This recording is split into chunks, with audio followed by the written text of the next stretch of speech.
এই আমরা বেরোচ্ছি এখন। আজকে আমাদের প্রোগ্রাম আছে কেসিসি মানে রুবি হাসপাতালের কাছাকাছি। সুপর্ণা এসছে আমার বাড়ি, আমি আর সুপর্ণা যাচ্ছি। ওখান থেকে মিতা আসবে, মিতার গাড়িতে করে আমরা সবাই যাব। বেরোচ্ছি, আবার কেসিসিতে গিয়ে তোমাদের সঙ্গে কথা বলবো। এই যে রাস্তাঘাট চেনে না, এই শিপ্রদি, এই শিপ্রদি, আমি ফোন করলাম, তোমায় বিরক্ত করলাম। আসো আসো আসো আসো, এই যে সিনিয়র দিদি, সিনিয়র দিদি এসে গেছে আমাদের। সুপর্ণা, তুমি তো দেখেইছো অনেক আমার ভিডিওতে সুপর্ণাকে। আর মিতা অবশ্য থাকে না কোনো কিছুতে, এর জন্যই দেখা যায় না। ঠিক আছে, এবার আমরা যাই, ঢুকি কেমন দেখি কেসিসি।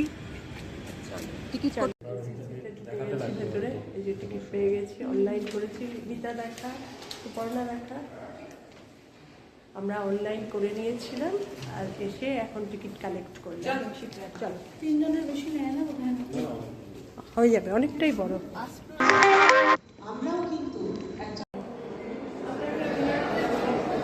রবীন্দ্রনাথ ঠাকুরের এন্ট্রেন্সেই এটা।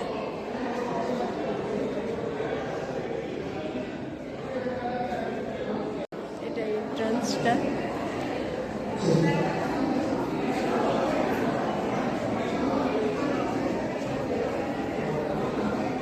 এত সুন্দর রজনীগন্ধার গন্ধে একবারে মোমো করছে।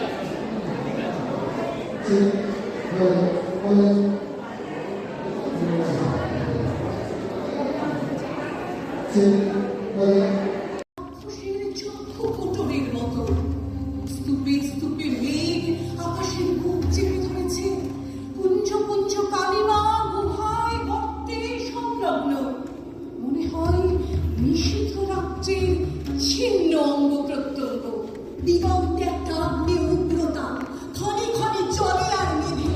ও কি কোনো অজানা দুষ্ট গ্রহের চোখ রাঙানি? ও কি কোনো অনাদি ক্ষুধার লেলি হলো জিহ্বা? বিক্ষিপ্ত বস্তুগুলো যেন বিকারের প্রলাপ অসম্ভব করে। পরে পায়ে পায়ে আমাদের দিশাহারা সন্তান উচ্ছন্ন গেল। কোন কাহিনী যৌবন মদ বিলোহিত নগ্ন দেহে অট্টহাস্য করে, বলে কিছুতে কিছু আসে যায় না, কিছুতে কিছু আসে যায় না, কিছুতে কিছু আসে যায় না, কিছুতে কিছু আসে যায় না।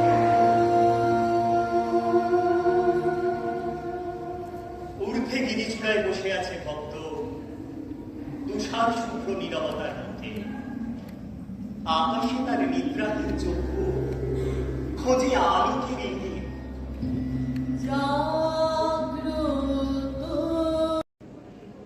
এখন আমাদের টিচারদের সব শুরু হবে, সব দাঁড়িয়ে আছে লাইন দিয়ে। ইংরেজি অলঙ্কার শাস্ত্রে এই শ্রেণীর ধারাকে বলে ন্যারেটিভ, অর্থাৎ কাহিনী। এর আনন্দবেগ যেন থামতে চাইল না। আমার কাব্য ভূগোলে আর একখানা দ্বীপ তৈরি হয়ে উঠল। কাহিনীমূলক কবিতাগুলি নিয়ে রবীন্দ্র কাব্য ভূগোলের এই দ্বীপের নাম কথা কাব্যগ্রন্থ, যেটি প্রথম প্রকাশিত হয় 1900 সালের জানুয়ারি মাসে। পরে কাহিনী অংশ সংযোজন করে কথা ও কাহিনী এই নামে কাব্যগ্রন্থটি প্রকাশিত হতে থাকে 1908 সাল থেকে। এই কাব্যগ্রন্থের অন্যতম জনপ্রিয় কবিতা আমরা বলতেই পারি দেবতার গ্রাসকে।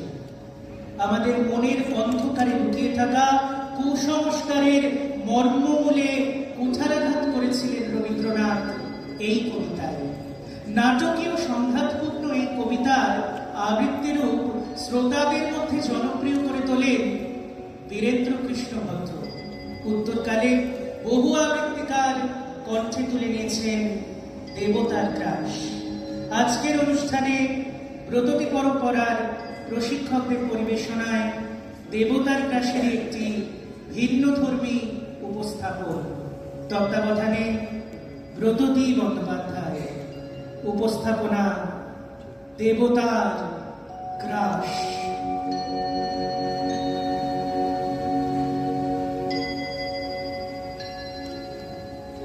তুমি আমাদের পিতা,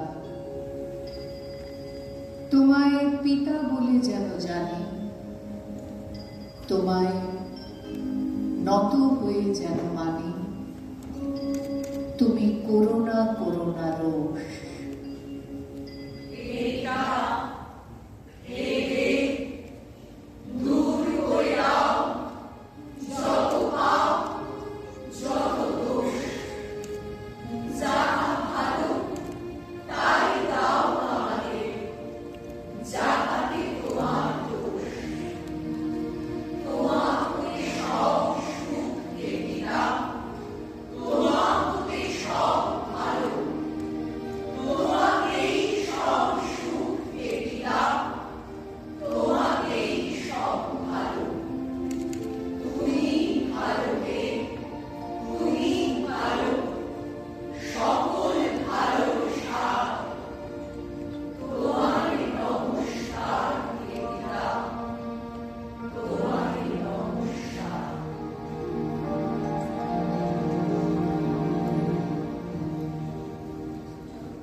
জগৎ সংসারের বিধান সম্বন্ধে যখনই আমরা ভাবিয়া দেখিতে যাই, তখনই এ বিশ্বরাজ্যে দুঃখ কেন আছে? এই প্রশ্নই সকলের চেয়ে আমাদিগকে সংশয় আন্দোলিত করিয়া তোলে।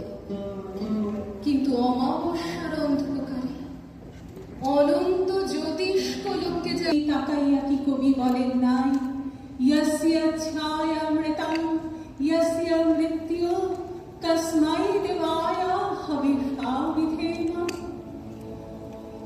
আনন্দ যাহার ছায়া এবং মৃত্যুও যাহার ছায়া, তিনি ছাড়া আর কোন দেবতাকে পূজা করিব? হে পিতা, তুমি দুঃখ, তুমি বিপদ। হে মাতা, তুমি মৃত্যু, তুমি ভয়, তুমি ভয়ানং ভয়ং ভীষণং ভীষণং। হে রুদ্র, তোমারই দুঃখ রূপ, তোমারই মৃত্যু রূপ দেখিয়া আমরা দুঃখ মৃত্যুর মোহ হইতে নিষ্কৃতি পাইয়া তোমাকেই লাভ করি। তবু কি ছিল না তব সুখ দুঃখ যত, আশা নৈরাশ্যের দ্বন্দ্ব আমাদেরই মতো? তবুও সবার ঊর্ধ্বে নির্লিপ্ত নির্মল ফুটিয়াছে কাব্য তব সৌন্দর্য কমল। বাজে বুঝি বন্ধুরে, ডাকিলে আবার কবেকার চেনা সুরে, বাজাইলে কিঙ্কিনি বিস্মরণের গথুলি ক্ষণের আলোতে তোমার চিনি। এলো চুলে বহে এনেছু কি মোহে সেদিনের পরিমল, বকুল গন্ধে আমি বসন্ত কবেকার সম্বল। চৈত্র হাওয়ায় উতলা কুঞ্জ মাঝে চারুচরণের ছায়া মঞ্জির বাজে, সেদিনের তুমি এলে দিনের সাজে। ওগো চির চঞ্চল অঞ্চল হতে ঝরে বায়ু স্রোতে সেদিনের পরিমল। এলো চুলে বহে এনেছু কি মোহে সেদিনের পরিমল।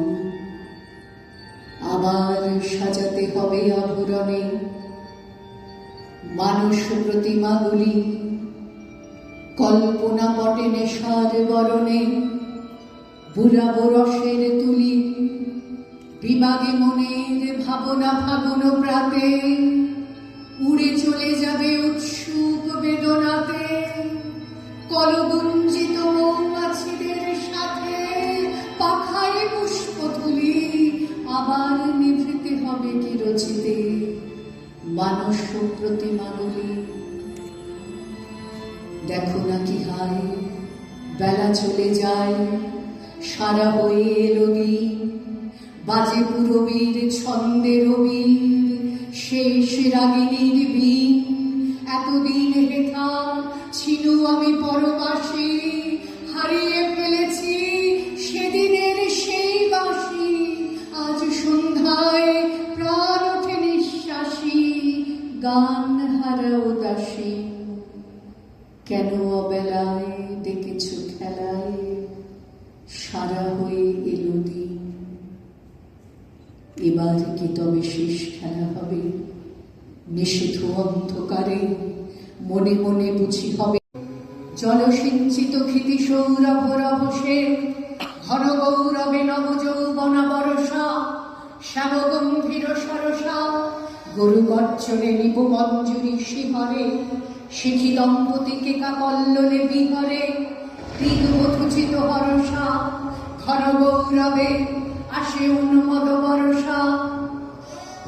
কোথা তোরা ওই তরুণী পথিক ললনা, জনপদ মধু কিঙ্কিণী কল কলনা, মালতী মালিনী কোথা প্রিয় পরিচারিকা, কোথা তোরা অভিসারিকা। ঘন বনতলে এসো ঘন নীল বসনা, ললিত নৃত্যে বাজক স্বর্ণ রসনা, আনবিনা মনোহারিকা। কোথা বিরোহিনী, কোথা তোরা অভিসারিকা। আনো মৃদঙ্গ মুরজ মুরলী মধুরা, বাজাও শঙ্খ হুলুরব কর মধুরা। এসেছে বরষা ওগো নব অনুরাগিনী, ওগো প্রিয় সুখভাগিনী, কুঞ্জ কুটিরে ওই ভাবাকুল লোচনা। যারে কয় ভালোবাসা তারে কয় পূজা। ছোট গল্প মনে পড়ছে, ছোট গল্প পোস্টমাস্টার, সমাপ্তি, ক্ষুদিত পাষাণ, নষ্টনীর, আমার খুব প্রিয় কাবলিওয়ালা, কত কি যে মনে পড়ছে, তবে সব তো মুখস্থ নেই।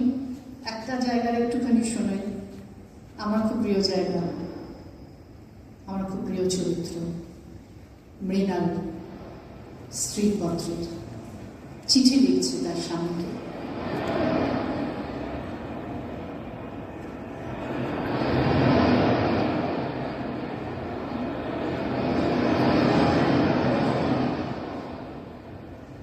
শ্রীচরণ কমলেশু, আজ 15 বছর আমাদের বিবাহ হয়েছে। কোনোদিন তোমাকে চিঠি লিখিনি, চিরদিন কাছেই পড়ে আছে। মুখে কেসিসি থেকে প্রোগ্রাম দেখে 9:30টায় ফিরেছি, তখন প্রচণ্ড বৃষ্টি পড়ছিল। এসে আর তোমাদের সঙ্গে কথা বলতে পারিনি। এত সুন্দর লাগলো না গো, একটা সন্ধ্যা পুরো ব্রততী বন্দ্যোপাধ্যায়ের সঙ্গে কাটালাম। অদ্ভুত অদ্ভুত, এগুলো ভগবান প্রদত্ত ছাড়া হয় না। নিজেকে এত সমৃদ্ধ লাগে না যে কি বলবো। তাই ভিডিওটা যেটুকু পেরেছি অল্প অল্প, এত তো করা যাবে না, এত করলে তো ভিডিও প্রচুর বড় হয়ে যায়। যতটা পেরেছি তোমাদের অল্প অল্প অল্প অল্প করে করে এনেছি। আজকের এই ভিডিওটা এখন শেষ করলাম। এত নিজেকে মানে উন্নত মনে হয় না এইসব প্রোগ্রামে গেলে, খুব শান্তি লাগে গো। যতটুকু পারি তোমাদের এনে এনে দেখাই। আমি এই ফার্স্ট কেসিসিতে গেলাম, খুব সুন্দর হলটা, খুব সুন্দর, এত সুন্দর সাজিয়েছে। রবি ঠাকুরকে ফটো দিয়ে বেলফুল আর রজনীগন্ধার গন্ধে টেকা যাচ্ছে না, এত ভালো লেগেছে। এইসব জায়গায় গেলে না নিজেকে খুব মানে মনে হয় খুব গুণী, খুব বিশাল একটা কিছু। টাটা।